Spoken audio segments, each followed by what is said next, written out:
It says to solve the compound inequality and give the solution set in both interval and graph forms. So this is two separate inequalities that we're going to solve. So we have negative 3x is, oh, sorry, that should have said greater than. Let me fix that. Where are we? Negative 3x is greater than 6. And x plus 7 is greater than 0. So we're going to solve each one of them. We're going to graph each of them and then think about what the word and means, like we talked about in class. So we'll divide by negative 3. Dividing by a negative is x is less than negative 2. So when you divide by a negative, you change that sign. So that's one inequality. The other one will subtract 7. Subtracting doesn't change the sign. So x is greater than negative 7.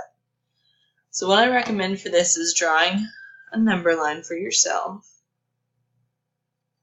Figure is more clear.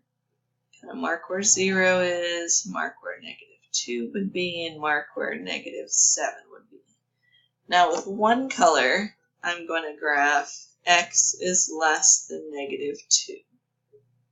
So less than negative 2 is a parentheses to the left, an arrow towards negative infinity. When you graph this, you want to get your arrow all the way to the edge of where your number line is so you can really see it. So less than negative 2.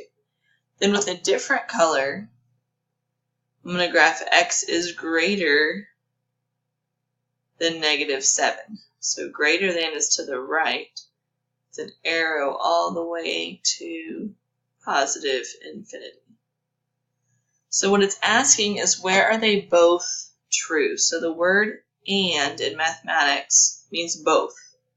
So the only place that they're both true is from here to here. That is where you see both lines at the same time. So to the left of negative 7, you don't see both lines, and to the right of negative 2, you don't see both lines. So they're only both true between negative 7 and negative 2. Both inequalities have a parentheses, and so what you should have for your solution interval is between, ooh, that was not supposed to be a highlighter. Switch here. It should be between negative 7 and negative 2. That is your solution and interval notation. And then your graph, I think these got cut off. Your graph should be between negative 7 with the parentheses and negative 2 with the parentheses. And I think this got cut off when I copied it. It should be a parentheses here. If it's a bracket, that's not the right choice. So it might also be this choice. But on your test, you're going to draw it yourself. So you'll draw both arrows, and then your interval will go from negative 7 to negative 2. That's where they're both true.